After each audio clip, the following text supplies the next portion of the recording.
तक बिके न थे तो कोई पूछता ना था। या रसूल अल्लाह, तुमने खरीद कर हमें अनमोल कर दिया। आ जाओ ऐ मोमिनो, मैं भी तुम्हें उसी बाजार मुस्तफा में बिकने की दावत करता हूँ।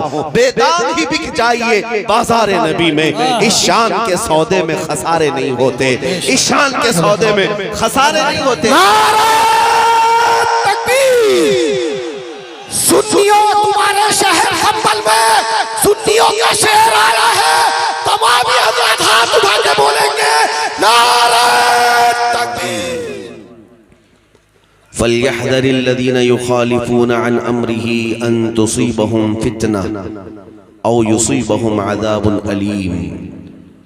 सदक़ल्लाहु मौलाना अज़ीम व बल्लगना रसूलुहुन नबियुल अमीनुल मतीनुल मुख्तारुल करीम व नहनु अला ज़ालिका मिनश शाहिदीन वश्शाकिरीन वल्हम्दुलिल्लाहि रब्बिल आलमीन। बारगाह रिसालत में आप सल्लल्लाहु तआला अलैहि वसल्लम में दुरूद पाक का हदिया पेश करें। अल्लाहुम्मा सल्लि अला सय्यिदिना व शफीअना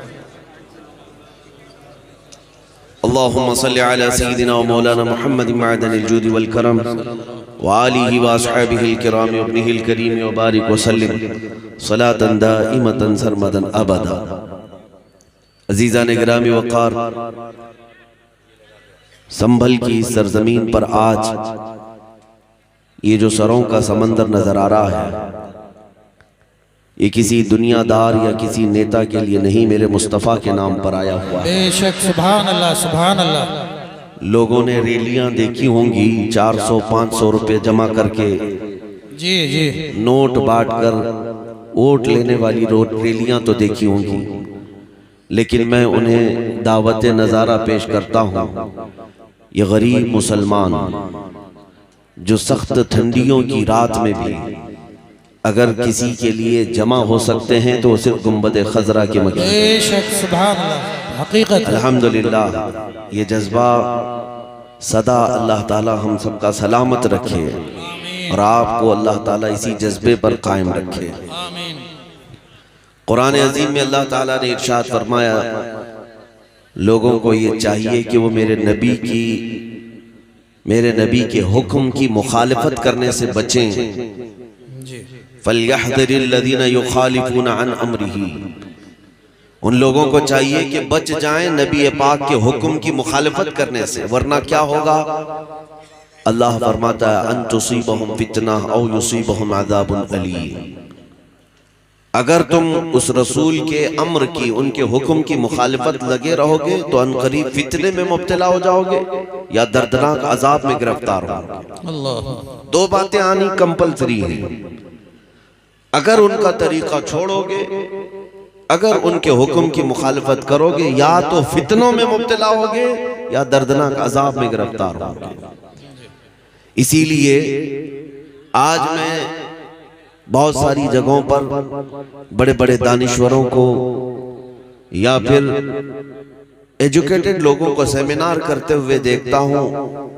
मुसलमानों के पसमानदगी को उरूज देने के लिए वो बड़े बड़े सेमिनार भी करते हैं, उसमें एडवोकेट्स भी आते हैं, उसमें डॉक्टर्स, इंजीनियर सब जमा होकर के सर जोड़ करके बैठते हैं और मामलात डिस्कस करते हैं। कई जगहों की खबरें आई कि मुसलमान आखिर क्यों पसमानदा है, मुसलमान क्यों आखिर जिल्लत की तरफ जा रहा है, क्यों इस तरह ठोकरों पर जी रहा है। इस पर बहुत सारे बड़े बड़े दानिश्वर अपने अपने फैसले देते हैं, लेकिन बरसों पहले ही इकबाल ने कहा था, सबब कुछ और है जिसे तू खुद समझता। जी जी, सबब कुछ और है जिसे तू खुद समझता है। जवाल बंदे मोमिन का बेजरी से नहीं।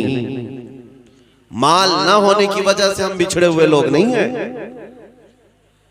या फिर हथियार ना होने की वजह से हम बिछड़े हुए लोग नहीं हैं। हुकूमत, तख्त, ताज हमारे पास नहीं इसलिए बिछड़े हुए नहीं हैं, बल्कि हकीकी वजह क्या है उसको इकबाल ने यूं कहा, तरीके मुस्तफा को छोड़ना है वजह बर्बादी। जी जी, इसी से कौम दुनिया में हुई है बेइख्तिदार अपनी। और इसका इलाज क्या है? इलाज सिर्फ एक ही है, हमें करनी है शहीनशाह बतहा की रजा जो। जी जी, वो अपने हो गए तो रहमत परवरदिगार अपनी। नबी पाक सल्लल्लाहु तआला अलैहि वसल्लम की रजा ये आईने ईमान है और मुसलमानों हमारी असल जिंदगी भी यही है। बेशक आज तो जलसे का उन्वान रखा गया नामूसे रिसालत की हिफाजत के मुतालिक, तहफ़्फ़ुज़ नामूसे रिसालत। मैं कहता हूँ ये सिर्फ जलसों का उन्वान नहीं, हर मोमिन की पूरी जिंदगी का उन्वान है। वाह बेशक बेशक हर मुसलमान की जिंदगी का उन्वान यही हो कि तुम जी रहे हो तो नबी पाक की इज्जत की हिफाजत के लिए जी रहे हो, और अगर उनकी इज्जत नहीं तो फिर हमारी अपनी कोई इज्जत है ही नहीं। आबरू एमा ज़नाम मुस्तफ़ास्त, हम सब की इज्जत तो आबरू मुस्तफ़ा के नाम से है। हर चे दरी दुनिया बादे मुस्तफ़ास्त, जो कुछ भी दुनिया में हमें मिला है वो मुस्तफ़ा के बाद है। फर्स्ट प्रायोरिटी हुजूर की जात है। नबी पाक सल्लल्लाहु तआला अलैहि वसल्लम की रजा अगर इतनी अहम ना होती तो सहाबा इकराम रिदवानुल्लाहि तआला अलैहिम अजमाइन में कोई अपनी सुहाग रात छोड़ करके मैदान उहद में नहीं आ रहा होता। जी जी अगर हुजूर पाक सल्लल्लाहु तआला अलैहि वसल्लम की रजा इतनी अहम ना होती तो अपना घर बार सब लुटा करके कोई सिद्दीक़ अकबर नहीं आ रहे होते। अजीज़ान गिरामी, सहाबा ये समझ चुके थे जिसकी तर्जुमानी बरेली के इमाम ने किया था, ताजदार अहले सुन्नत इमाम इश्क व मोहब्बत ने किया था। कुरान तो ईमान बताता है उन्हें और ईमान ये कहता है मेरी जान है। फ़इन्नल हुब्ब हुवल ईमान कुल्लुहु अला ला ईमान लिमन ला मुहब्बत ला। या आला हज़रत ने फरमाया फ़इन्नल हुब्ब हुवल ईमान कुल्लुहु, उनसे मोहब्बत ही पूरा ईमान है, और खबरदार जिसके सीने में उनकी मोहब्बत नहीं उसका ईमान ही नहीं। बेशक बेशक और इसी की तर्जुमानी करता है इकबाल, बमुस्तफ़ा बरसा खैश के दी हमाउस्त गरबऊन रसीदी तमाम बुलहबीस। अपने आप को नबी पाक के कदमों तक पहुंचा दो, यही दीन है। और अगर उन तक नहीं पहुंच सके तो जिंदगी अबू लहब की तरह है। अज़ीज़ा ने गिरामी वक़ार, हमारी अपनी जिंदगियां जो हमें मिली हैं वो क्या ऐश व इशरत के लिए मिली है? बहुत सारे नौजवान हमारी बातों को कड़वा समझते हैं कि ये सख्त बातें हैं, क्या सब छोड़ छाड़ करके हमें आप ही की बातों के पीछे चलना है? हमारी अपनी लाइफ है, हमें एंजॉय करने दिया जाए। अभी तुम्हारी जवानी उभरी है कि तुम्हें दुनिया हसीन लगने लगी। मेरे अजीजों, किसने कहा कि तुम्हारी अपनी लाइफ है और तुम अपने एंजॉय करोगे? ये कुफ्फार और मुशरिकीन की बोली है, ये जालिमों की बोली है जो ये कहते हैं कि हमारी लाइफ है, हमें आजादी से जीने दिया जाए। जिनके नजदीक जिना कोई माना नहीं रखता, जिनके यहाँ शराब में रक्स करना कोई माने नहीं रखता, जिनके ताश के पत्तों पर इमारतें तामीर हों, उनके लिए ये ऐब की बात नहीं। तुम तो गुलामे मुस्तफा हो। कहाँ उनकी बातें करने लग गए कि ये लाइफ हमारी अपनी है, हमें जीने दिया जाए। अभी अभी जवान हुए हैं, आप दाढ़ी की बात करते हैं, टोपी की बात करते हैं, दीन की बात करते हैं। कहाँ आप हमें नमाजों की तरफ बुलाते हैं, बुढ़ापा आने दिया जाए। अजीज़ा ने गिरामी वक़ार, मैं उन नौजवानों से कहता हूं तुम धोखे में आ गए। तुम इन कुफ्फार और मुशरिकीन की तकलीद करते हुए या उनके पीछे चलने की कोशिश करते हुए अपने आप को भुला दिया। तुम्हारी असल क्या थी? जिंदगी ये नहीं है किसी के लिए, जिंदगी है नबी के लिए। ये मुर्शिद गिरामी हुजूर ताजुश शरिया बदरुल तरीक़ा रहमतुल्लाह तआला अलैह ने अपने आखिर ज़मान में ये नसीहत किया था, ऐ लोगों जो ये कहते हैं कि हमारी अपनी जिंदगी हमें जीने दिया जाए अपनी मर्जी के मुताबिक, नहीं, तुम्हारी अपनी मर्जी के मुताबिक नहीं, तुम जियो तो मुस्तफा की मर्जी के मुताबिक। जिंदगी ये नहीं है किसी के लिए, जिंदगी है नबी के लिए। ना समझ मरते हैं जिंदगी के लिए, जीना मरना है सब कुछ नबी के लिए। और उनके दादा इमाम अहले सुन्नत फरमाते हैं, दहन में जुबान तुम्हारे लिए, बदन में है जान तुम्हारे लिए, हम आए यहाँ तुम्हारे लिए, उठे भी वहाँ, हाँ हमारे पास जो कुछ भी है या रसूल अल्लाह वो सब तुम्हारे लिए, हमारा अपना क्या है। इसीलिए जिन लोगों को ये लगता है कि हम नामूस रिसालत की हिफाजत के लिए अगर किसी को आवाज देते हैं, कभी हमें आग में कूदने की जरूरत पड़े तो हम हिचकिचाते नहीं। अगर किसी को ये एतराज है कि ये खुदकुशी है तो उनको ये जवाबन हम अर्ज करते हैं, खुदकुशी उस वक्त होगी जब किसी लैला की मोहब्बत में मजनू जान दे रहा हो। दुनियावी मजाजी इश्क में कोई फांसी के फंदे पर लटक कर अपनी जान दे रहा हो। मेरे अजीजों, यहाँ मसला दुनियावी मजाजी इश्क और मोहब्बत का नहीं, यहाँ तो मसला ये है जान दी हुई उसी की थी। जान दी हुई उसी की थी। हक तो यह है कि हक अदा ना हुआ। नबी पाक सल्लल्लाहु तआला अलैहि वसल्लम की मोहब्बत में जो जान दी जाती है, इसे खुदकुशी नहीं कहा जाता, बल्कि यह असल जिंदगी है। और हुजूर ताजुश शरिया रहमतुल्लाह तआला अलैह फरमाते हैं, तेरे दामने करम में जिसे नींद आ गई, या रसूल अल्लाह, तेरे दामने करम में जिसे नींद आ गई है वो फना न होगी, उसे जिंदगी मिली। अल्लाहु अकबर, या रसूल अल्लाह, जिंदाबाद। रसूल पाक सल्लल्लाहु तआला अलैहि वसल्लम की इज्जत की हिफाजत के सिलसिले में जो अहादीस तवातुर के हद तक पहुंचती हैं और सहाबा इकराम रिदवानुल्लाह तआला अलैहिम अजमाइन की उनके मामूलात जो हम तक पहुंचते हैं, मैं एक बात आपको बता दूं, सैयदना खालिद बिन वलीद सैफुल्लाहिल मसलूल रदियल्लाहु तआला अन्हु अर्ज़ाहु अन्ना, मोमिनीन को आज चाहिए कि कसरत से हज़रत खालिद बिन वलीद को पढ़े। जिसके दिल में बुज़दिली का मर्ज आया हो वो मर्ज खत्म हो जाए। जी जी। खालिद बिन वलीद उस अजीम सिपह सालार इस्लाम का मैं नाम जिक्र कर रहा हूं आपके सामने, जिन्होंने अपनी जिंदगी में 125 जंगें लड़ी। ईमान लाने के बाद की बात कर रहा हूं। 125 जंगें लड़ी और अल्लाह ताला की इनायत ऐसी कि 125 में एक जंग में भी कभी उन्हें शिकस्त नहीं हुई। सुभान अल्लाह, सुभान अल्लाह। अजीज़ान गिरामी, ये रसूलुल्लाह सल्लल्लाहु तआला अलैहि वसल्लम के जानिसार सहाबा में से एक सहाबी का जिक्र कर रहा हूं। उनकी एक दूसरी खुसूसियत ये भी है तारीख में कि खालिद बिन वलीद ने जिस इलाके को फतह किया 1400 साल के बाद आज भी वो इलाका दायरा इस्लाम में ही है। आज तक कभी दोबारा किसी के हाथ नहीं गया। 125 जंगें लड़ी। आपका खुद का फरमान है, जंगे मौता में सिर्फ एक जंग में खालिद बिन वलीद के हाथ से 9 तलवारें टूटी। 9 तलवारें टूटी एक के बाद दीगरे, लेकिन न कभी पस्ती की तरफ आए न कभी अपने कदम को पीछे किया। 9 तलवारें टूटने का मतलब समझते हैं आप? उनकी एक तलवार 35 किलो की होती थी। हाँ, हजरत खालिद बिन वलीद रज़ियल्लाहु ताला, और उनका जो ढाल पकड़ने का है वो भी 25 किलो का। ये दोनों हाथों से पकड़, और जिंदगी उनकी जब इख्तिताम पर आई, आपने फरमाया मेरे पूरे बदन पर एक बालिश्त जगह भी बाकी नहीं जहां तीर या नेज़े का जख्म ना हो।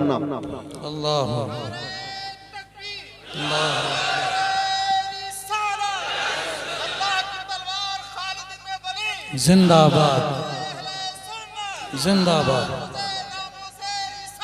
जिंदाबाद, जिंदाबाद, जिंदाबाद, जिंदाबाद। सैयदना खालिद बिन वलीद रज़ियल्लाहु ताला अन्हु का जिक्र हम बड़े अदब से करते हैं। सुनिए मेरे अजीजों, 125 जंगें, उसमें किसी में शिकस्त नहीं और पूरे जिस्म पर जख्म इतने कि एक बालिश बराबर जगह भी कहीं बाकी नहीं है। लेकिन आपकी तारीख लिखने वालों ने लिखा है कि सैयदना खालिद बिन वलीद जहां जाते थे सफों की सफे दरहम बरहम करते थे, और वो बदले जलील जब मैदान जंग में उतरता था तो अच्छे अच्छों के परखचे उड़ा देता। लेकिन एक जंग का मामला ऐसा भी आया खालिद बिन वलीद के साथ कि आप ऐन लड़ाई के वक्त मौजूद थे और कुफार और मुशरिकीन के नरगे में आ गए। कई लोग तलवारें उठाए आपके सामने आए और लड़ाई के दौरान अचानक आपका अमामा गिर गया, सर पर बंधा हुआ अमामा गिर गया। अरे जंग की हालत है, तलवारें ऊपर सोती गई हैं, लेकिन खालिद बिन वलीद ने तलवारों की तरफ नहीं देखा, अमामे की तरफ देखा। वो उठाने के लिए आगे बढ़ गए, वो उठाने के लिए आगे बढ़ गए, उठाया। इतनी देर में तो कई लोग गर्दनों पर तलवारें चला देते, अगर नजर चुकी तो जान गई जंग का हाल ये होता है।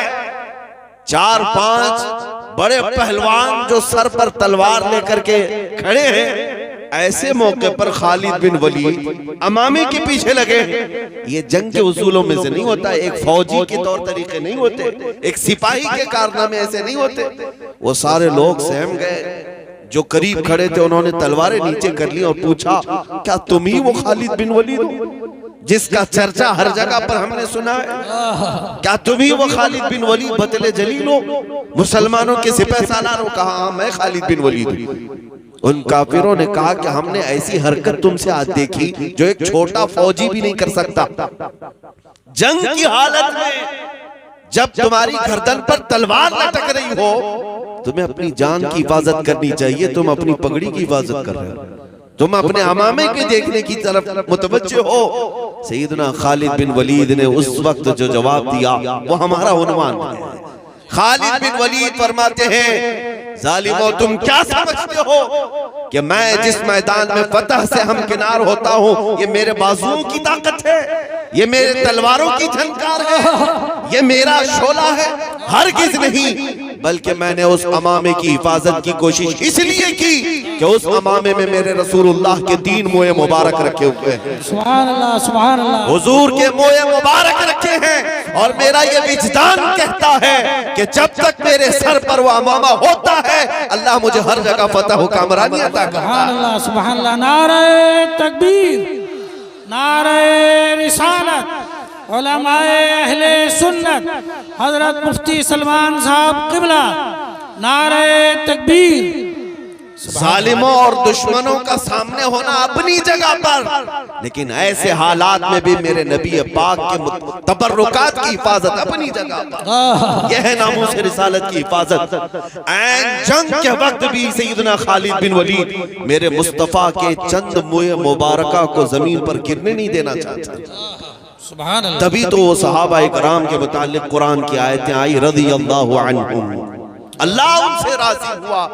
उर्वा बिन मसूद सक़फ़ी, ये कुरैश की तरफ से एक कासिद मक्का हुजूर पाक सल्लल्लाहु ताला अलैहि वसल्लम और सहाबा के हालात देखने के लिए हुदैबिया के मौके पर आए, और देखने के लिए कि मोहम्मद सल्लल्लाहु अलैहि वसल्लम के ये फरजाने, इनके परवाने कैसर और किसरा फतह करने की बात करते हैं तो मुट्ठी भर। उस वक्त सिर्फ और सिर्फ 4000 मोमिनीन की जमात थी, और ये बात करते थे ईरान की हुकूमत को पलट देंगे, रोम की हुकूमत को पलट देंगे। उस जमाने की 2 सुपर पावर ताकतें थी। सुपर पावर ताकतों को पलटने की बात मेरे आका सल्लल्लाहु ताला अलैहि वसल्लम के ये परवाने किया करते थे। तो मक्का वालों ने कहा जाकर के देख लो, बड़े हथियार शायद जमा कर लिए, बहुत सारे असलहे जमा कर लिए, आज हमारे पीछे भी बहुत सारे लोग लगे। अचानक आकर के घरों की तलाशी लेते हैं कि कहीं कुछ जमा करके रखा है। हाँ, एक साहब, एक अधिकारी आए थे हमारी ऑफिस में, अचानक दरवाजा खोलकर वीडियो बना रहे थे, टेबल उठाया, कुर्सी के पीछे देखा, उनको तो एक ब्लेड भी नहीं मिला, एक चाकू और छुरी भी नहीं मिली।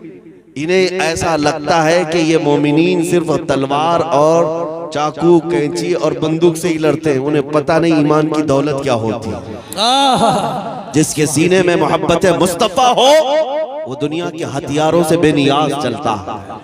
अल्लाह की मदद पर उसे यकीन कामिल है। सैयदना गरीब नवाज रज़ियल्लाहु ताला अन्हु बगैर हथियार के हिंदुस्तान तशरीफ लाए, और दुनिया ने देखा है बड़े बड़े राजे महाराजे भी वहां घुटने टेकने पर मजबूर हुए। वो ताकत कौन सी थी?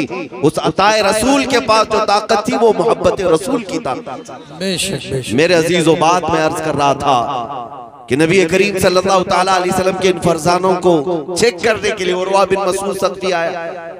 देखें कि क्या इन्होंने हथियार जमा किए। ये वो वक्त था जब अजान हो चुकी है, हुजूर पाक सल्लल्लाहु ताला अलैहि वसल्लम नमाज की तैयारी फरमा रहे हैं, और हुजूर वजू कर रहे हैं, सहाबा इर्द गिर्द खड़े हैं। उर्वा बिन मसूद कहता है कि ये भीड़ देख करके मैंने पूछा ये क्या हो रहा है? तो लोगों ने कहा कि रसूलुल्लाह वजू कर रहे हैं सल्लल्लाहु ताला अलैहि वसल्लम। वो भीड़ को चीरते हुए अंदर आया, देखा कि वजू कर रहे हैं, तो ये सारे लोग क्यों खड़े हैं? रसूलुल्लाह सल्लल्लाहु अलैहि वसल्लम वजू कर रहे हैं, ये लोग क्या कर रहे हैं? वो भीड़ चीरते हुए आया, देखा हुजूर तो वजू कर रहे हैं, लेकिन सहाबा सब जो इर्द गिर्द खड़े हैं, कोई अपने दामन आगे किए हुए, कोई हाथ पसारे हुए खड़ा है। जब नबी पाक कुल्ली करते हैं तो किसी न किसी सहाबी का हाथ आगे आता है, वो कोई ना कोई अपना दामन बढ़ा देता है। हुजूर अपना चेहरा धोते हैं, चेहरे से निकलने वाले कतरे भी सहाबा अपने दामनों में लेते हैं और फिर अपने चेहरे से मल लेते हैं, अपने जिस्म से मल लेते हैं।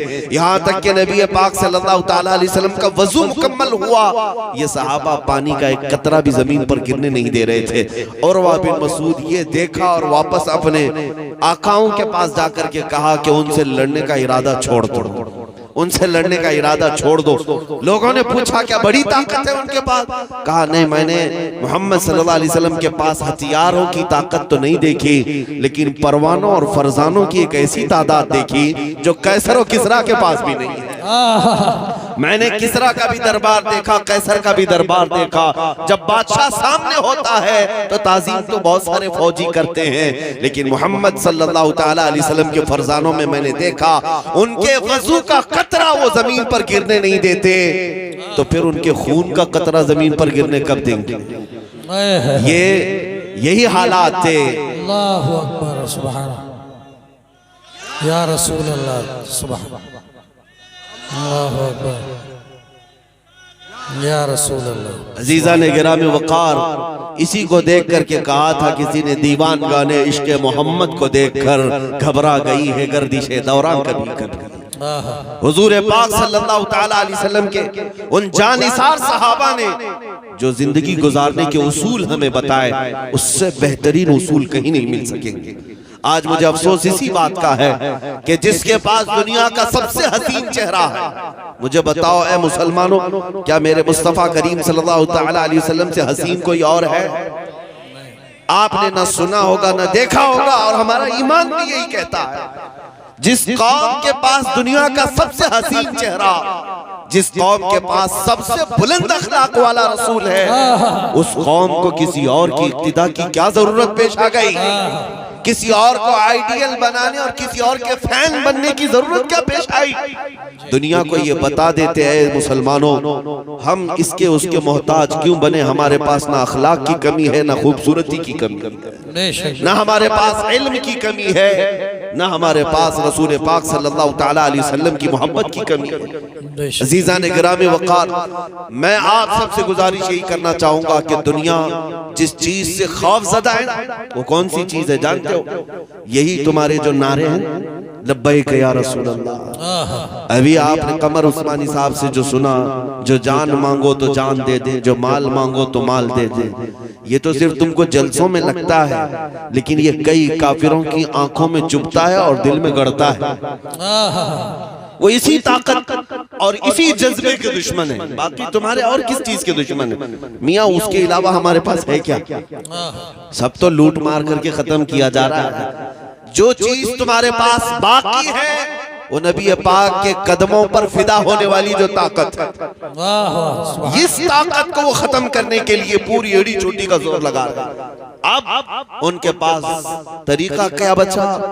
दुनिया का हुस्न तुम्हारे सामने लाकर खड़ा कर देना, नंगी हसीनाओं को तुम्हारे सामने पेश करना, ताकि तुम मदीने के ताजदार की तरफ से मुंह फेर कर किसी हसीना के दामे फरेब में आ जाओ।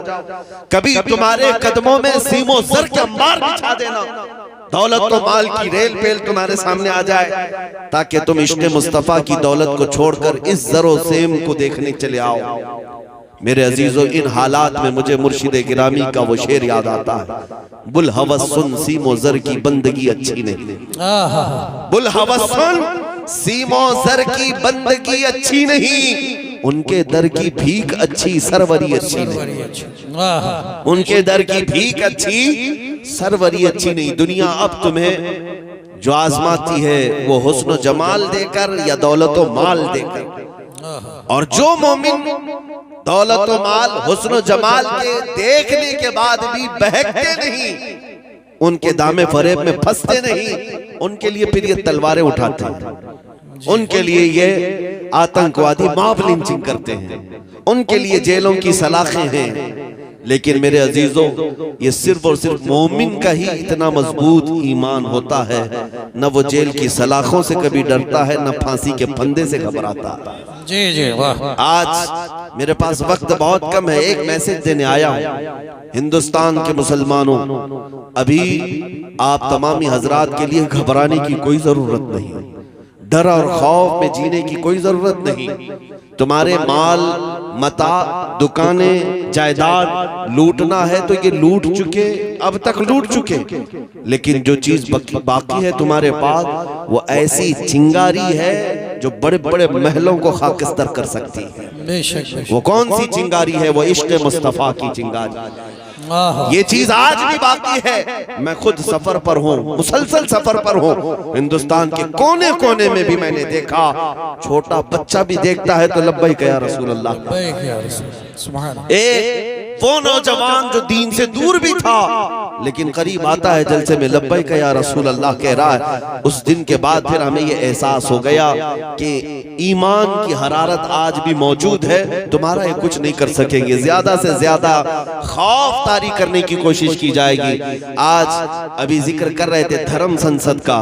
ये पाखंडी ये समझते हैं कि एक गुफे में बैठकर एक वीडियो बनाकर वायरल कर दें तो मुसलमानों के अंदर धकधकी लग जाएगी, खलबली मच जाएगी। ऐसे बहुत सारे कुत्ते आए और चले।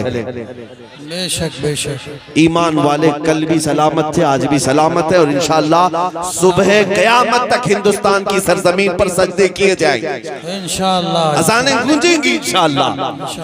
जो कर सकते हैं वो कर लेने। उनको ऐसा लगता है एक वीडियो वायरल करने से सब खौफज़दा हो जाएंगे। यही काम तो करबला की सरजमीन पर यजीद ने किया था। यही काम कूफा में उबैदुल्लाह बिन जियाद ने किया था। हजरत हानी बिन उरवा को मार करके, हजरत इमाम मुस्लिम बिन अकील को मार करके गवर्नर हाउस पर लटका दिया कई लाशों को, और सारे कूफा वालों को बता दिया देखो मैं मार भी सकता हूँ, कत्ल भी कर सकता हूँ, डर के अंदर हो जाओ।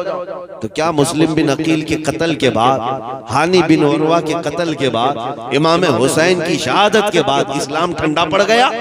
नहीं, इस्लाम खत्म हो गया? बल्कि उसके बाद फिर हमारा ये नारा है, इस्लाम जिंदा होता है हर करबला के बाद। वाह वाह सुभान अल्लाह, वाह रिसालत, वाह सुभान अल्लाह, जिंदाबाद जिंदाबाद जिंदाबाद, सुभान अल्लाह, जिंदाबाद, अल्लाह सुभान या रसूल अल्लाह। बिल्कुल हक बनता है, बिल्कुल हक बनता है कि संभल के नाम का भी नारा लगे। सुभान, इसलिए कि मोमिनीन का ये अम्बोह, ये जम्मे गफीर, मैंने बहुत तारीख के एतबार से संभल को पढ़ा भी है, तारीखी शहर है। आज आपके दरमियान हूँ और हमेशा से आपकी कुव्वत ईमानी का चर्चा पूरे हिंदुस्तान में होता रहता है, और इजाजत हो तो इसी मिंबर से उन पाखंडियों को ऐलान करें, इसी मिंबर से ऐलान करें। तुम अपने अंदर बैठकर गुफे में जो मारने और मरने की बात करते हो, अल्लाहु अकबर या रसूल अल्लाह, या रसूल अल्लाह, तवज्जो।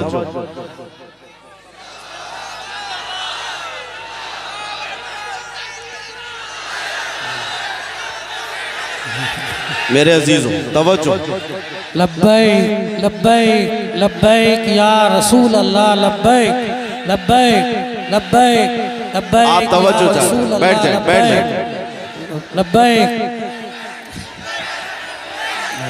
तशरीफ रखें आप हजरात, तशरीफ रखें। अब बयान से बात कर लें, बयान से बात कर लें, बयान से बात कर लें, बयान की तरफ तवज्जो करें। नारे तो हो जाएंगे, बयान की तरफ तवज्जो करें। मेरे अजीजों, जलसे रोज होते हैं हिंदुस्तान में और नारे भी रोज लगते हैं, लेकिन ये जो नारे हैं ये रगे जान को फड़काने वाले, जी जी, ये यूं ही नहीं लग रहे, ये किसी मुकर्रिर के लिए लगने वाले नारे नहीं हैं। ये नाम मुस्तफा पर जो खून गर्म होता, जी जी उस गर्मी के नारे होते हैं और इसी से उन्हें खलबली भी है, इसी से तकलीफ भी है। मैं इस मिंबर से कहता हूँ, एक लोमड़ी और एक लोमड़ा वो भौंकते रहते हैं, देखते होंगे आप, और फिर हजारों सिक्योरिटी गार्ड के बीच में घूमना। अरे मर्द हो तो मुकाबला करो, मैं तन्हा घूम रहा हूँ पूरे हिंदुस्तान में, अल्हम्दुलिल्लाह तन्हा है हम।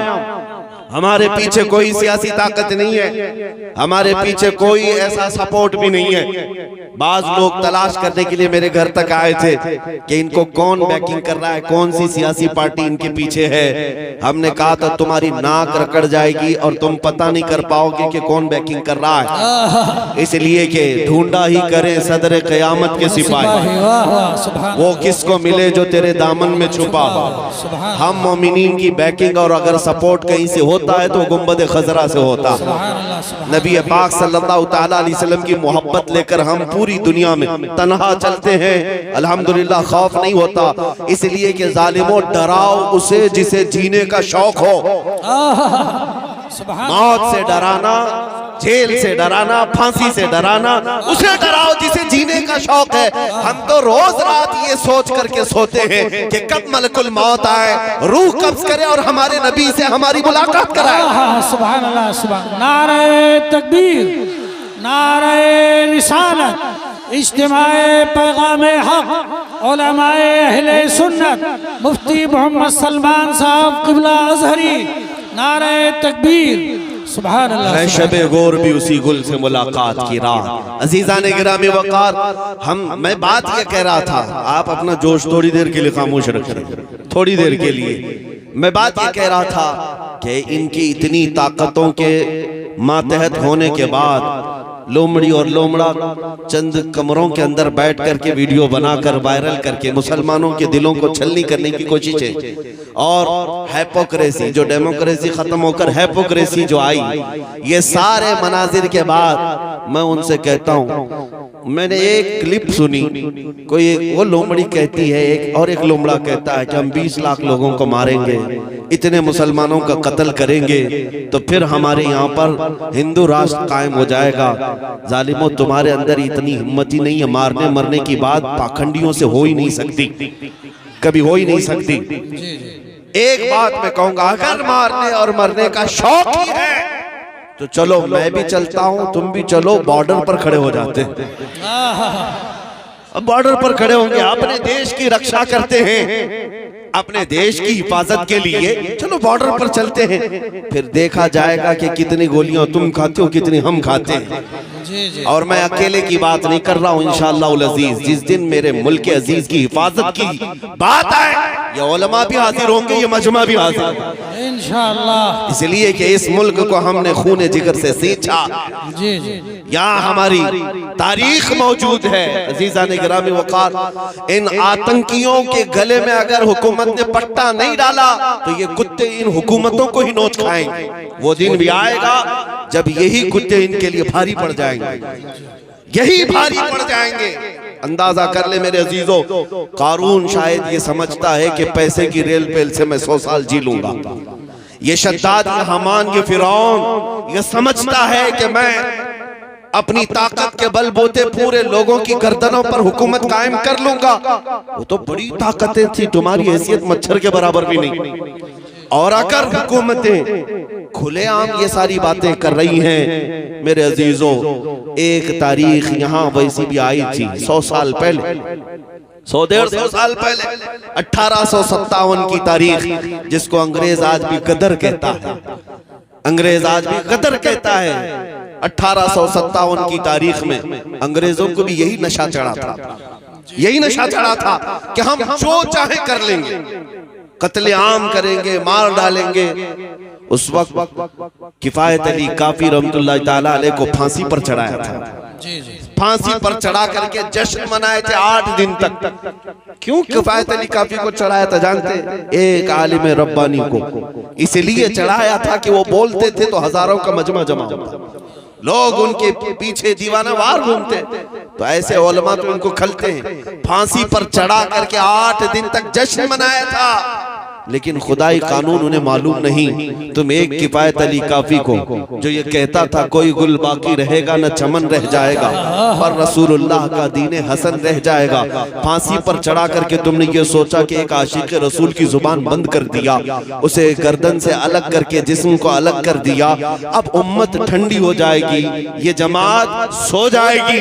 लेकिन मौला ताला का एहसान तो देखें, मुरादाबाद ज्यादा दूर नहीं है। किफायत अली काफी को यहाँ फांसी पर चढ़ा रहा है अंग्रेज, और मौला पड़ोस में बरेली में इमाम अहमद रजा को पैदा कर रहा है। सुभान अल्लाह, ज्यादा फासला न शहरों का है न तारीख का है।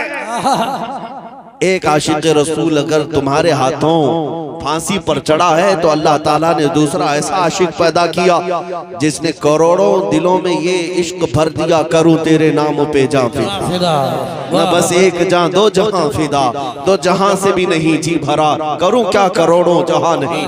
मैं बात ये करना चाहता हूँ, तुम जितने चिराग बुझाओगे मौला उतने चिराग और रोशन फरमाए। सुभान अल्लाह, सुभान अल्लाह। जिसको जिसको तुम पकड़ करके कत्ल करने की धमकियां देते हो, ये इस्लाम न कल मिटा था न आज मिटा है, ना सुबह क़यामत तक मिटा सकोगे।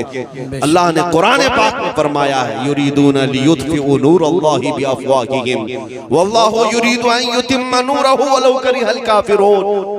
मुशरिकीन ये चाहते हैं कि अपने मुंह के फूंकों से अल्लाह के चिराग को बुझा दे, और ये हो नहीं सकेगा। अल्लाह अपने चिराग को रोशन करके रहेगा, काफिर अगरचे इसको नापसंद करें, काफिर अगरचे इसको नापसंद करें। मेरे अजीजों, बात सिर्फ इतनी मुझे करनी है, तुम्हारा अपना रोल क्या होना चाहिए? क्या यही जोश के नारे जो हम पिंडाल में बैठ करके करें? क्या हमारी यही तकरीरें जो जलसे तक रहे? नहीं मेरे अजीजों, हमारा लक़ब, एक मोमिन का लक़ब ये था कफन बरदोश। ये सीने पर बल्कि अपने कंधे पर कफन लेकर के चलता है, इसे मौत से खौफ नहीं है। तो ये खौफ जब तुम्हारे सीने से निकलेगा तो हक बोलने की हिम्मत उतनी बढ़ती चली जाएगी। ज्यादा से ज्यादा तुम्हें किस बात से डराया जाता है आज? फांसी से, ये सबसे हाईएस्ट सजा है ना, या जेल से। ये दोनों चीजें एक मोमिन के लिए कोई माने नहीं रखती। जेल की सलाखों पर जाने के बाद बुजुर्गों ने लिखा भी है कि मोमिन घबराना नहीं, अगर मुस्तफा के नाम पर गया है, अगर नबी पाक के नाम पर गया है, तो अंदर जाने के बाद हो सकता है तेरी माँ, तेरी बीवी, तेरे भाई देखने ना आए, लेकिन एक रात जरूर आएगी जब ताजदार मदीना खुद तशरीफ। सुभान अल्लाह, सुभान अल्लाह। वो भी खौफ नहीं रखना। हुजूर के इंतजार में हम दिन काट लेंगे, हुजूर के इंतजार में हम रातें काट लेंगे। और रही बात फांसी की, उसके मुतालिक भी रिवायतें मौजूद हैं कि जिन जिन गुलामों को जालिमों ने अपने हाथों से कत्ल किया या फांसी पर चढ़ाया, फंदा बाद में लगा, चेहरे मुस्तफा पहले मौजूद। सुभान अल्लाह, सुभान अल्लाह। वो नबी पाक सल्लल्लाहु तआला अलैहि वसल्लम तशरीफ फरमा थे। अजीजान गिरामी वक़ार, ये दो तमन्नाएं जिसके पास हैं, फिर उसे किस बात का खौफ है? बेखौफ जियो। ये मुल्क हमारा कल भी था, आज भी है। ये भीख में मांगा हुआ हमारा मुल्क नहीं है, और किसी की चापलूसी करके खरीदी हुई जमीन हमारी नहीं है। ये हमारे आबा व अजदाद, बल्कि आदम अलैहिस्सलाम की जमीन है, हमारे बाप की जमीन है, हमारे बाप की जमीन है। अजीज़ान गिरामी वक़ार, मैं बात ये अर्ज करना चाहता हूँ, आयत करीमा जो मैंने पढ़ी थी उसमें अल्लाह ने यही फरमाया, अगर रसूल के हुक्म की मुखालिफत करोगे तो फितने में मुब्तला हो जाओगे और अज़ाब अलीम में गिरफ्तार हो जाओगे। अभी देर नहीं हुई है, अभी सवेरा है। मैं नौजवानों को कहता हूँ, उस नुक्ते पर आ जाओ, उस पॉइंट पर जमा हो जाओ जहां रसूलुल्लाह सल्लल्लाहु अलैहि वसल्लम ने अपने सहाबा को छोड़ा था। मेरे आका ने हुजूर को जहां छोड़ कर नसीहत फरमाई थी, उस नुक्ते पर आ जाओ, बस बाकी सब तुम्हारा, सारे मैदान तुम्हारे हैं, कोई ताकत तुम्हें ज़ेर नहीं करेगी इंशाअल्लाहुल अज़ीज़। लोग जिस तरह की बातें करते हैं, मैं आपको बताऊं, सलाहुद्दीन अय्यूबी का भी तज़किरा करते हैं। सुल्तान सलाहुद्दीन अय्यूबी, फातिह बैतुल मुक़द्दस, एक सिपह सालार के नाम से दुनिया जानती है। आज अंग्रेज भी उस सलाहुद्दीन की तारीफ में रतबुल लिसान है। अंग्रेज भी कहता है वैसा जर्नल हमने नहीं देखा। क्यों जानते हैं? अंग्रेजों की किताब में लिखा हुआ है, सलाहुद्दीन अय्यूबी ने 18 साल तक जंगें लड़ी सलीबियों के साथ, ईसाइयों के साथ, लेकिन उसमें लाखों कैदियों को अपने हाथों से आजाद किया। आजाद करने की आदत बहुत ज्यादा। किसकी? सलाहुद्दीन अय्यूबी की। शहादत है मतलूब व मकसूद मोमिन, न माले गनीमत न किश्वर कुशाई। एक आशिक रसूल का जो मकसूद होता है ना, वो ये नहीं है कि सिर्फ गर्दनें उड़ाना है, उसका मकसूद जो होता है वो अल्लाह उसके रसूल की रजा। सलाहुद्दीन अय्यूबी के साथ एक वक्त ऐसा भी आया जब आप बीमार हो गए। इस बीमारी के आलम में मुसलमानों के एक काफिले पर एक ईसाई जर्नल ने हमला किया था, बुरनिस नाम था उसका। उसने हमला किया और सारा माल लूट लिया, कोड़े लगाया, औरतें भी थी, बच्चे भी थे और भी लोग थे। लेकिन मारते मारते उस जालिम ने क्या कहा था जानते हो? ए मुसलमानों, पुकारो अपने मोहम्मद को बुलाओ, क्यों तुम्हारी मदद के लिए नहीं आता? मुआज़ल्लाह रब्बिल आलमीन जब वो इस तरह के ताने दे दे करके माल लूट रहा था और सारे लोगों को निहत्ता पा करके मार रहा था, लुटा हुआ काफिला, ये ताराज काफिला जब वापस लौटा तो सलाहुद्दीन अय्यूबी से शिकायत की कि सुल्तान इस्लाम हमारे साथ ऐसे मामलात हुए। ये वो हालात थे जब सलाहुद्दीन सख्त बीमार थे, जिसको मरगुल मौत कहा जाता है, यानी मौत की बीमारी, मरगुल मौत की बीमारी जिसको कहा जाए। लोग इयादत के लिए आ रहे थे, लेकिन सलाहुद्दीन अय्यूबी ने जैसे ही ये बात सुनी, अल्लाह की बारगाह में हाथ फैलाया और कहा, ऐ रब्बे जुल जलाल, तूने सलाहुद्दीन को हर चीज अता की, बस तेरा ये नाचीज बंदा, आजिज बंदा इतनी भीख मांगता है कि मेरी उम्र को इतनी लंबी कर दे कि मैं बुरनिस का सर उड़ा सकूं, इतनी जिंदगी और दे दे। क्यों? इसलिए कि नबी पाक सल्लल्लाहु ताला अलैहि वसल्लम को उसने ताना मारा। मोमिनीन से ये कहा ना कि मोहम्मद को बुलाओ।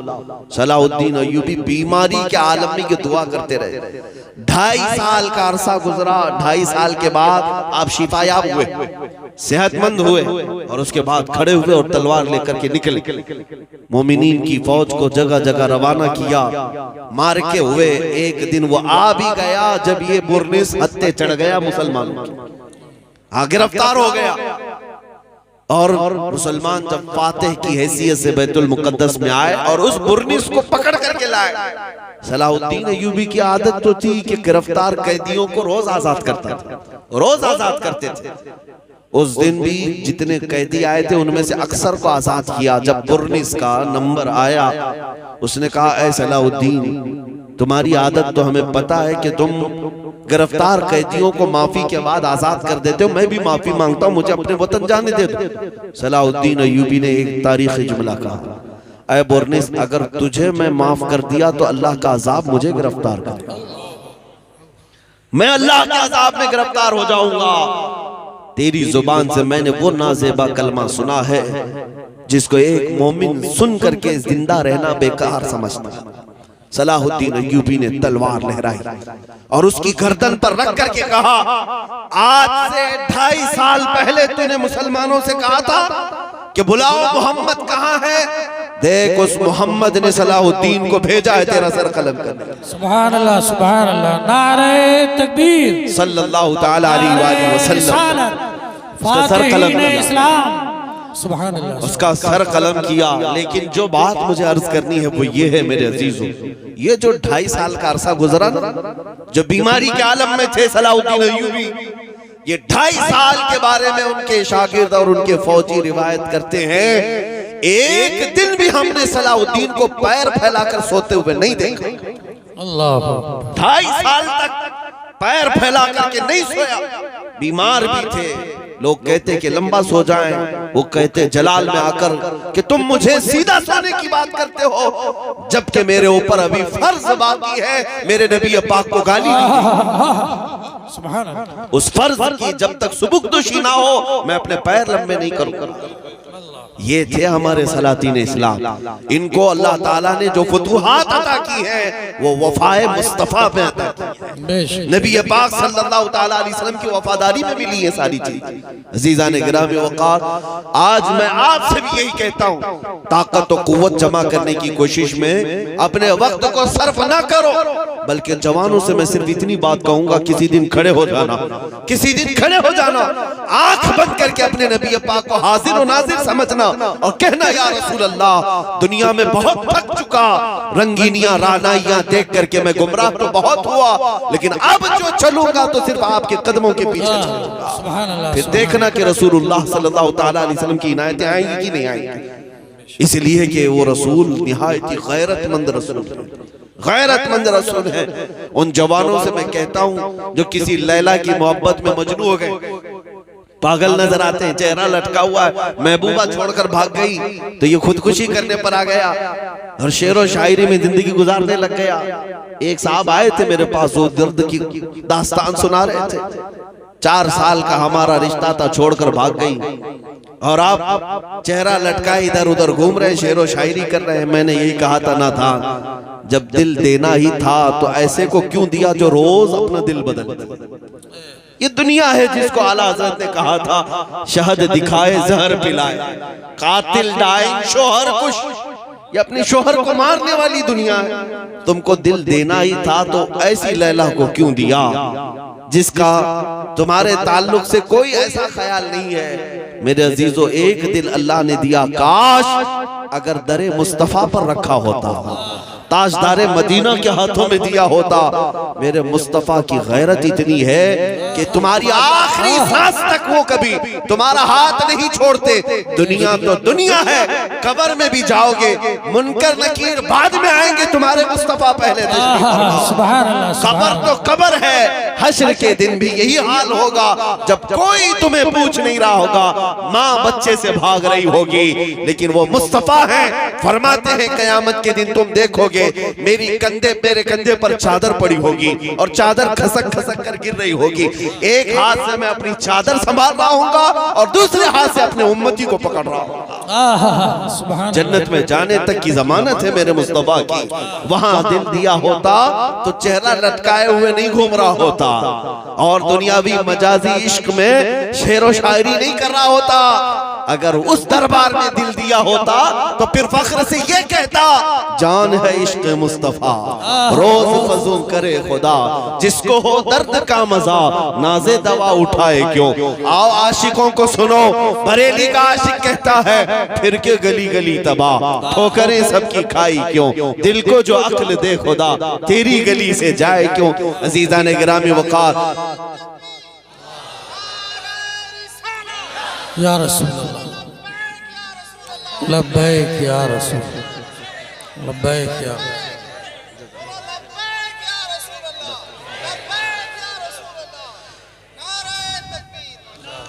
मैं बात अर्ज ये कर रहा हूं, इसके उसके पैरोकार होना और उसके इसके हुस्न पर फिदा होना ये छोड़ दो। तुम्हें जवानी इन दुनियावी मजाजी आशिकों के तौर पर गुजारने के लिए नहीं दी गई है। तुम्हें जो दुनिया और तुम्हें जो जिंदगी दी गई है वो नबी पाक सल्लल्लाहु ताला अलैहि वसल्लम से वफा के लिए दी गई है। ओहद के मैदान में एक खातून ऐसी है मदीने की जिसके 4 रिश्तेदार इंतकाल कर चुके थे, भाई भी, बेटा भी, बाप भी, शौहर भी। 4 लोग एक ही औरत के शहीद हो गए। जब सहाबा उसे खबर देने के लिए आए, तुम्हारे बाप भी शहीद हुए, तुम्हारे बेटे भी, तुम्हारा भाई भी, तुम्हारा शौहर भी। उस खातून ने क्या पूछा, ऐ लोगों सब मेरे घर वालों के कत्ल की खबर दे रहे हो, पहले बताओ रसूलुल्लाह सलामत है या नहीं। हुजूर पाक सल्लल्लाहु ताला अलैहि वसल्लम सलामत है या नहीं। साहबा ने कहा अल्लाह के नबी सलामत है। वो खातून कहती है मेरा चांद सलामत है तो पूरी कायनात सलामत है। सुभान अल्लाह। उन्हें गम किसी और चीज का नहीं था। ऐ मेरे अजीजों, ये है मोहब्बत मुस्तफा जो हमें उन सहाबा ने अता किया। एक मदीने की खातून हुजूर की बारगाह में जिहाद में जाने के वक्त 1.5 साल का बच्चा लेकर के आई। 1.5 साल का बच्चा लेकर के आई। कहा या रसूल अल्लाह, मेरे घर में इसके अलावा कोई जवान नहीं, मेरा शौहर इंतकाल कर चुका, 1.5 साल का बच्चा, इसे भी कबूल कर ले।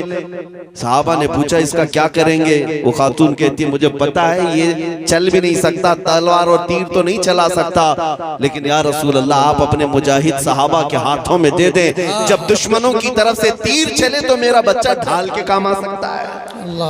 वो फिदा करने वाली खवातीन जिन्होंने अपने सुहाग भी हुजूर पाक सल्लल्लाहु अलैहि वसल्लम के कदमों पर निछावर किए। आज की दुल्हन कौन है ऐसी दुल्हन जो अपने जवान दूल्हे को ऐसे जंगी हालात में जाने की इजाजत दे दे। वो सिर्फ और सिर्फ खवातीन मदीना हो सकती है।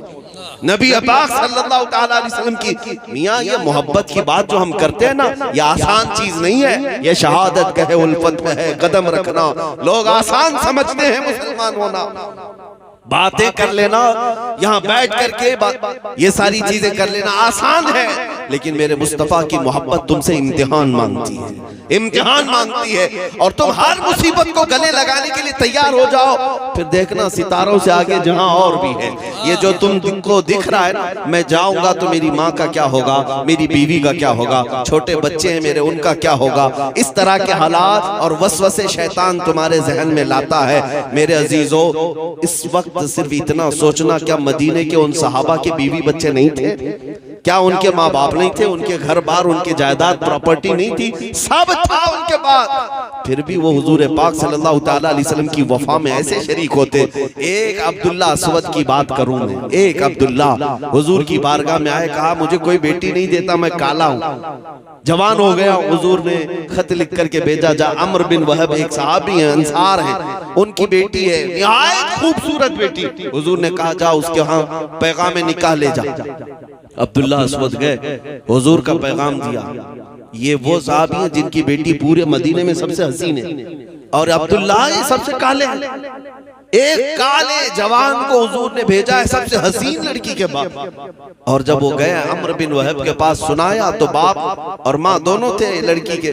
देखा ऊपर से नीचे और कहा तुम्हारे निकाह की बात आई है? मेरी बेटी से कहा अल्लाह के नबी ने भेजा। उस साहबी ने थोड़ा तामुल किया, थोड़ी ताखीर की और कहा आप वापस जाएं, मैं खुद हुजूर से बात कर लूंगा। इतना कह करके पलटाया।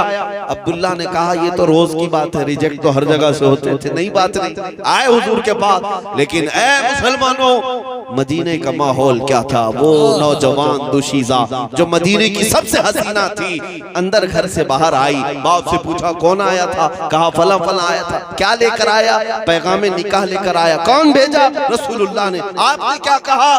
खातून से माँ बाप जवाब देते हैं कि हमने टाल दिया, देखते हैं बाद में। तेरा जोड़ कहाँ है उसका? वो नौजवान दुशीजा कहने लगी अब्बा जान आपको पता भी है आपने किसके पैगाम को रद्द किया है? आपने आने वाले के चेहरे को देखा, भेजने वाले के चेहरे को नहीं देखा। सुभान अल्लाह। ये मदीने की खवातीन थी जिन्होंने अपनी ख्वाहिशात को भी कुर्बान कर दिया था। यहाँ ख्वाबों के शहजादे बनाए जाते हैं, ख्वाबों की शहजादियां बनाई जाती हैं। मेरे घर में आने वाली दुल्हन हूर से कम ना हो। और औरतें ये तस्वुर कर ले मेरा शोहर बड़े एक्टर और फिल्मी हीरो से कम ना हो। ये खाम ख्यालियां हैं तुम्हारी, ये पुलाव है जो तुम ऐसे ही पकाए हुए हो, ख्याली पुलाव। मेरे अजीजों, हकीकत में कुछ नहीं होता जो स्क्रीन पर दिखता है। हर नौजवान को अपनी तमन्नाएं हुजूर के कदमों पर रखना चाहिए। नौजवानों, तुम अगर अल्लाह की बारगाह में दुआ करो तो यूं करो, शादी अगर अभी नहीं हुई, मौला वो दुल्हन अता कर दे जो मुझे तुझसे और तेरे रसूल से करीब कर दे। और दुल्हन ये दुआ करे मौला मुझे वो रफीक हयात, वो शरीक हयात अता कर जो मेरे आधे ईमान को मुकम्मल तरीके से भर दे, मुझे तेरी बारगाह में सर बसुजूद होने वाला बना दे।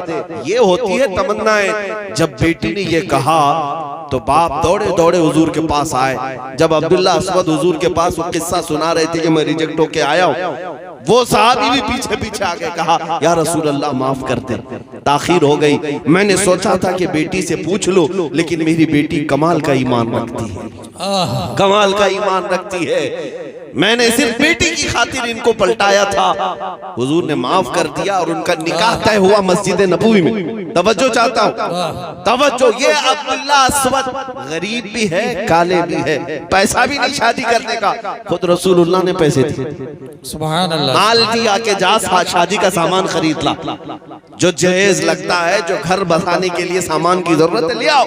ये अब्दुल्ला गए बाजार में सामान खरीद रहे थे, शादी का सामान खरीद रहे थे। अचानक मदीने की गलियों में आवाज आई, दुश्मनाने मुस्तफा ने मदीने पे हमला किया। अल्लाह के नबी जिहाद की तरफ निकल रहे। हुजूर पाक सल्लल्लाहु ताला अलैहि वसल्लम निकल पड़े हैं। अब्दुल्ला अस्वद जो बाजार में शादी का सामान खरीद रहे थे, पलट गए और जंग का सामान खरीदना शुरू किया। तलवार खरीदी, नेजा खरीदा, घोड़ा खरीदा, वो जिरा खरीदी, जो लोहे की टोपी होती है और लोहे का लिबास होता है, ये खरीद लिया। जितने पैसे थे पूरे खर्चा कर दी, 1 रुपये भी नहीं बचाया। अरे मियाँ शादी है, जंग में जाकर आने के बाद भी तो हो सकती है शादी, पैसा बचा कर रख दे। नहीं, ये वो रसूलुल्लाह के विदाई हैं जिन्होंने अपनी ख्वाहिशात को हुजूर के कदमों पे निछावर। उनका मतमा, उनका मकसूद नजर सिर्फ रसूलुल्लाह की रजा थी। गए सामान खरीदने और सब खरीद करके घोड़े पर बैठकर जिहाद में आ भी गए। मैदान में जब लड़ने आए, अब तक जितनी जंगों में वो शरीक होते थे नंगे पैर आते थे, हाथों में कुछ भी नहीं होता था गुर्बत की वजह से। लेकिन आज एक शहसवार की हैसियत से आ रहे थे, हाथ में तलवार, दूसरे हाथ में ढाल है, घोड़े पर बैठे हैं और लिबास लोहे का है, और लड़ने लगे जब तो कुफार की सफों को दरहम बरहम करने लगे। कभी इधर नरके में जा रहा है, कभी उधर जा रहा है। अरे आज शादी होने वाली है, बच बचा करके लड़ता नहीं, ये तो पूरे जम्मे गफीर में घुसने को तैयार है। हुजूर पाक सल्लल्लाहु तआला अलैहि वसल्लम दूर से देखते हुए अपने चंद सहाबा से पूछते हैं, जानते हो ये कौन है? कौन है ये जो नया आदमी आया है? क्योंकि चेहरा भी छुपा हुआ था, पूरे लोहे की टोपी पहने हुए। सहाबा गौर से देखते रहे, कहा या रसूल अल्लाह ये मदीने का तो नहीं दिख रहा, ये यहाँ का नहीं है, कोई दूसरा आया होगा जो हमारी हिमायत के लिए उतरा होगा। रसूल पाक सल्लल्लाहु अलैहि वसल्लम ने फरमाया, नहीं मेरे अजीजों, मैं उसकी कहनियों की सियाही से पहचान रहा हूँ, मेरा अजीज अब्दुल्ला है, वो अब्दुल्ला है। नबी पाक सल्लल्लाहु तआला अलैहि वसल्लम पहचान गए, यही अब्दुल्ला है जिनकी शादी आज होनी थी। लड़ते लड़ते आए दोपहर के वक्त जामे शहादत नोश कर कत्ल हो गए, शहीद हो गए। लेकिन वो बात भी मुझे याद आती, जब हदीस पढ़ता हूँ आंखें भीग जाती हैं। वो मुराद पा गए। क्या मुराद होती थी ये सहाबा की? कत्ल होकर शहीद होकर मैदान में गिरे हुए थे। शाम के वक्त जब मेरे आका सल्लल्लाहु तआला अलैहि वसल्लम शहीदों की लाशें उठवा रहे थे, तब चलते हुए खुद हुजूर तशरीफ लाए अब्दुल्ला अस्वद के पास, जहां उनका लाशा गिरा था। नबी पाक सल्लल्लाहु तआला अलैहि वसल्लम मैदान में नीचे बैठ गए। हुजूर नीचे बैठ गए, अपनी गोदी को बिछाया, अब्दुल्ला अस्वद के चेहरे से वो ज़िरा हटाई और सर लेकर अपनी गोद में रख लिया, अपनी गोद में रखा। उनकी पेशानी से धूल और मिट्टी को झाड़ा, उनके रुखसारों से खून को साफ किया। ऐ मेरे अजीजों, इससे बढ़कर के सहाबा की और मुराद ही क्या होती थी?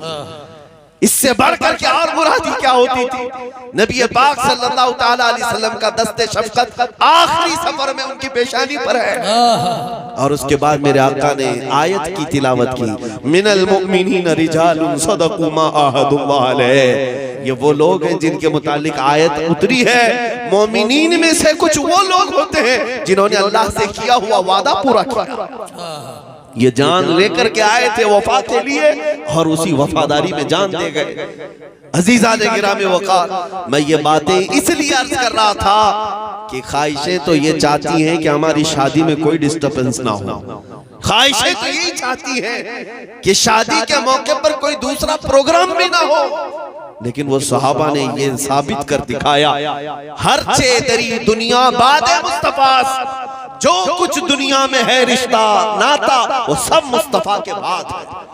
अगर नबी पाक की इज्जत सलामत है तो हमारी जिंदगी है, और अगर हुजूर पाक सल्लल्लाहु तआला अलैहि वसल्लम की तरफ कोई उंगली उठ गई तो फिर हमारा जीना किस काम का है? फिर हमारी खुशियां किस काम की है? फिर ये रिश्ते किस काम के हैं? हमें पता है कि कब्र में जाना है तो उस मुस्तफा को मुंह दिखाना, हमें पता है कि हश्र में जाने के बाद उनकी शफाअत के सिवा कोई चारा नहीं। तो इसीलिए फाजिल बरेलवी ने कहा था, आज ले उनकी पनाह, आज मदद मांग उनसे, कल न मानेंगे क़यामत में अगर मान गया। मेरे अजीजों, मैं गुफ्तगू को समेटता हूँ। उन नौजवानों से मैं मुअद्दबाना इल्तिमास करता हूँ जिन्होंने मोबाइल इंटरनेट पर अपनी जिंदगियां तबाह बर्बाद कर डाली। रात रात भर बैठकर अजनबियों से चैटिंग करना, गेम खेलना, जिंदगी पूरी इसमें तुमने तहस नहस कर डाली। तुम्हें पता भी है कि तुम्हारी आंखों की हया खत्म हो गई, तुम्हें पता भी है तुम्हारे जिस्मों के अंदर की हया खत्म होती चली गई। ये आंखें दी गई थी दीदारे मुस्तफा के लिए, ये आंखें थी तड़प पैदा करो कि नबी पाक सल्लल्लाहु तआला अलैहि वसल्लम के चेहरे जमाले जहां आरा को एक बार देखना है, एक बार देखना है। लेकिन तुम किस दुनिया की इन लज्जतों में खो गए। निकल आओ बाहर, तौबा करो आज के बाद से। कि मैं तन्हाई में भी हूं तो अल्लाह का खौफ रखूंगा, मजमे में भी हूं अल्लाह का खौफ रखूंगा। सिर्फ इतना तसव्वुर ले जाओ मेरे अजीजों कि मैं जहां कहीं भी होगा मेरे रब ताला के मुशाहिदे से गायब नहीं हो सकता और नबी पाक सल्लल्लाहु ताला अलैहि वसल्लम की मुस्तफाई से बाहर नहीं हो सकता। लिहाजा मुझे जो करना है अल्लाह रब्बुल इज्जत के सामने करना है, जो करना है मेरे नबी के सामने करना है। इस तसव्वुर के बाद तुम्हारी जिंदगियों में इनकलाब आ जाएगा, तुम्हारी जिंदगियां बदल जाएंगी। एक हसीन चेहरा तुम्हारे सामने रखता हूं, क्या तुम्हें पता है इससे भी ज्यादा किसी ने तारीफ की है? हस्सान बिन साबित ने जो कहा था व अहसनु मिनका लम तरक़त आइनी व अजमलु मिनका लम तलिदिन निसाओ खुलिक़त मुबर्रअम मिन कुल्लि ऐबिन कान्नका क़द खुलिक़त कमा तशाओ। रसूलुल्लाह के एक आशिक कहते हैं या रसूल अल्लाह आपसे ज्यादा हसीन मेरी आंखों ने देखा ही नहीं, आपसे ज्यादा खूबसूरत किसी माँ ने जना ही नहीं। यहाँ रुक करके उस जालिम कुत्ते वसीम राफिसी को कहता हूँ तूने मेरे नबी पाक सल्लल्लाहु ताला अलैहि वसल्लम के चेहरे पाक और अखलाक करीमा पर उंगली उठाने की कोशिश की है। तुझे पता नहीं पूरी दुनिया तारों से भी ज्यादा मेरे मुस्तफा की मदह सराई में मसरूफ है। असल से लेकर अब तक नबी पाक की तारीफ होती रहेगी, क्योंकि यौम अलस्त में भी नबी का जिक्र था, यौम मीसाक में भी नबी का जिक्र था, अंबिया के खुतबे में भी नबी का जिक्र था। आदम ता ईसा अलैहिस्सलाम ने बशारतें अगर किसी की दी हैं तो मेरे मुस्तफा की दी हैं। तुम क्या समझते हो एक छोटी सी किताब लिख करके, एक छोटी सी किताब लिख करके मेरे मुस्तफा करीम सल्लल्लाहु ताला अलैहि वसल्लम की जात पर कीचड़ उछाल सकते हो? इन जालिम कुत्तों को ये मुहावरा याद होना चाहिए कि सूरज की तरफ मुंह करके थूकने वाले का थूक उसके मुंह पर गिरता है। नबी पाक के लिए कुरान कहता है वरफ़अना लका ज़िक्रक, ऐ महबूब हमने आपके चर्चे को बहुत बुलंद किया है, आपके जिक्र को बहुत बुलंद किया है। रहेगा यूं ही उनका चर्चा रहेगा, ठंडे हो गए आप, रहेगा यूं ही उनका चर्चा रहेगा। बड़े खाक हो जाएं जल जाने वाले, बड़े खाक हो जाएं जल जाने वाले। या रसूल अल्लाह तू घटाए से किसी के न घटा है न घटेगा, जब बढ़ाए तुझे अल्लाह ताला तेरा। मिट गए मिटते हैं मिट जाएंगे आदा तेरे, न मिटा है न मिटेगा कभी चर्चा तेरा। खाक हो जाएं अदू जल कर मगर हम तो रजा, दम में जब तक दम है जिक्र उनका सुनाते जाए। सुभान अल्लाह।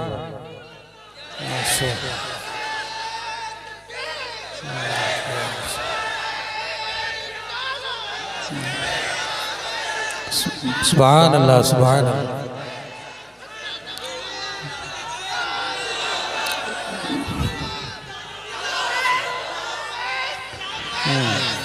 अजीज़ा निगरान में वक़ार तवज्जो, अल्हम्दुलिल्लाह हमारा ये ईमान है, हमारा ईमान है नबी पाक सल्लल्लाहु ताला अलैहि वसल्लम की तारीफ व तौसीफ सुनने वाली ये जमात। अल्हम्दुलिल्लाह मौला ताला ने तुम्हें सिर्फ और सिर्फ मुसलमान जमात में नहीं रखा, आशिकों की जमात में रखा है, जिनकी इब्तिदा ही है और हर दिन का इनका मामूल ये है मैं सो जाऊं या मुस्तफ़ा कहते कहते, खुले आंख मेरी सल्ले आला कहते कहते। अल्हम्दुलिल्लाह हमें फख्र है इस बात पर, नबी पाक सल्लल्लाहु ताला अलैहि वसल्लम के दीवानों की जमात में मौला ने हमें रखा है। मैं आज आपसे यह अहद लेकर के जाना चाहता हूँ, ऐ संभल के मुसलमानों, अब नबी पाक सल्लल्लाहु ताला अलैहि वसल्लम के दीदार और उनके चेहरे पाक की जियारत की तड़प लेकर के जियोगे या नहीं जियोगे? इंशाअल्लाह हुजूर पाक सल्लल्लाहु ताला अलैहि वसल्लम की जियारत की तमन्ना लेकर जिएंगे। फिर एक बार जब तुम्हारे अंदर ये एहसास आ जाएगा, दुनिया का कोई हुस्न तुम्हारी आंखों को धोखा नहीं दे सकेगा, कोई खूबसूरती तुम्हें अपनी तरफ फेर नहीं सकेगी।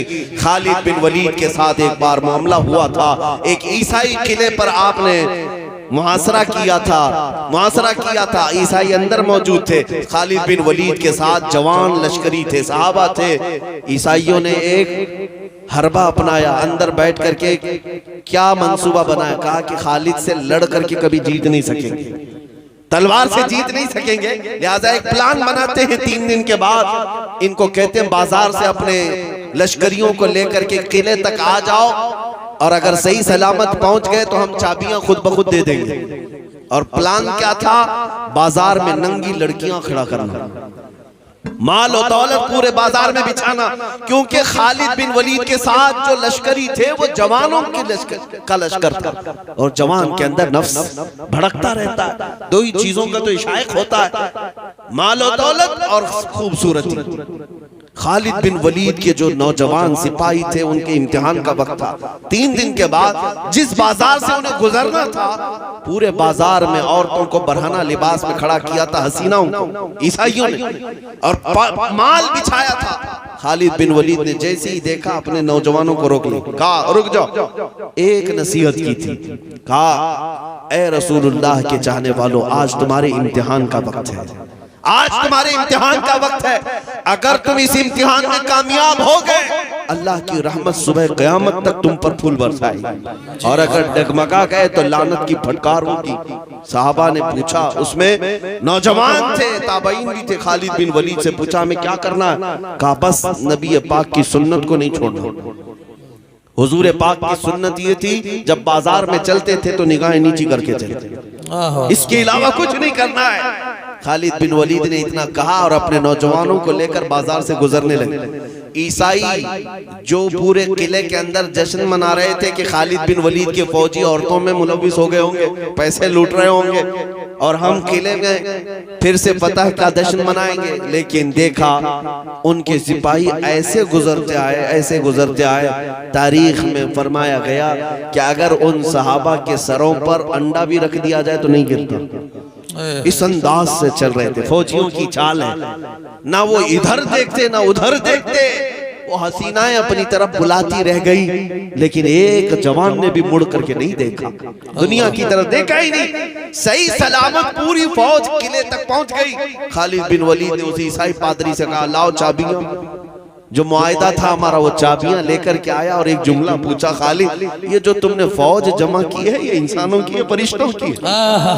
क्या इनके अंदर नफ्स नहीं है, इनके अंदर ख्यालात नहीं आते? हमने सारा हुस्न ला करके बाजार में जमा किया।